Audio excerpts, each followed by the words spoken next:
Bonjour à tous, on se retrouve pour la deuxième émission consacrée aux mammifères et cette fois on va rencontrer trois espèces qui sont en danger en France. On commence avec le grand hamster. Il est présent en France que en Alsace. D'ailleurs, il a été surnommé la marmotte de Strasbourg. C'est un petit rongeur qui passe 95% de son temps sous terre. Il est très solitaire, sauf lors de l'accouplement bien sûr. Donc c'est un animal qui a été considéré comme nuisible, donc il a été chassé, il a été empoisonné. Il a aussi beaucoup souffert de la privation de son habitat. Il faut aussi savoir que les monocultures de maïs ont fait des ravages pour leur population. Parce qu'il a quasiment disparu, il a été classé espèce protégée en 1993.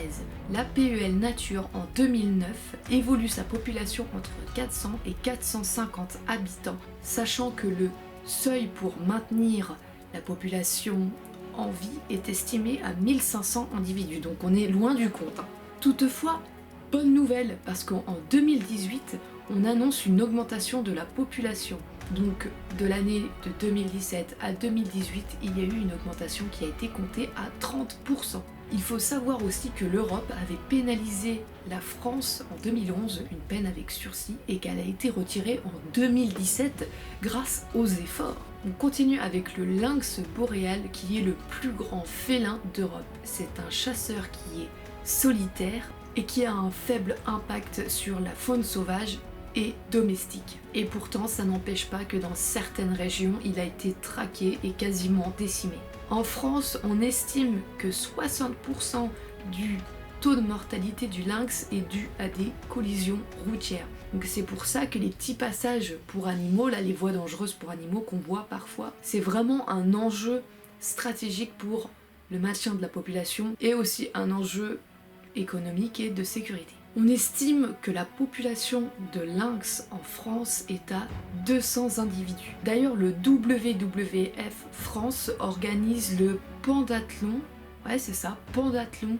En gros, c'est une collecte de fonds où tu fais une petite randonnée pour participer à la préservation de l'espèce. Alors je suis pas du tout sponsorisée parce qu'à l'heure actuelle j'ai une dizaine d'abonnés sur ma chaîne et ils ne regardent pas tous mes vidéos, donc je vois pas où serait l'intérêt de faire de la pub auprès de 2 ou 3 personnes. Et on termine avec le vison d'Europe.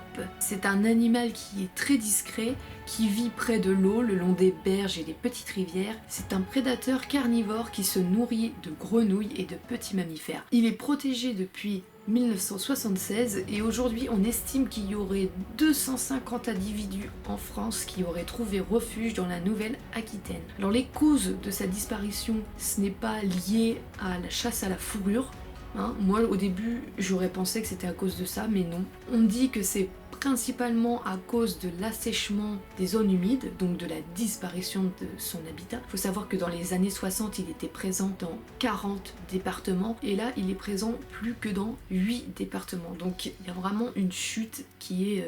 Il y a aussi les collisions de voitures, encore et toujours beaucoup d'accidents routiers. Il faut savoir qu'à l'heure actuelle, il y a un programme, ça s'appelle Vison Live, qui est mis en place jusqu'en 2022. Un des derniers points qui met en péril l'espèce, c'est l'introduction du vison d'Amérique. En effet, encore et toujours pour le commerce de la fourrure, on a introduit cette espèce en Europe et quelques spécimens se sont échappés et ont colonisé les zones humides. Et il y a une petite compétition écologique qui se fait entre le vison d'Europe et le vison d'Amérique. Et malheureusement, il y a un léger avantage pour le vison d'Amérique. Et voilà, c'est tout pour cette émission d'aujourd'hui et je vous retrouve la prochaine fois.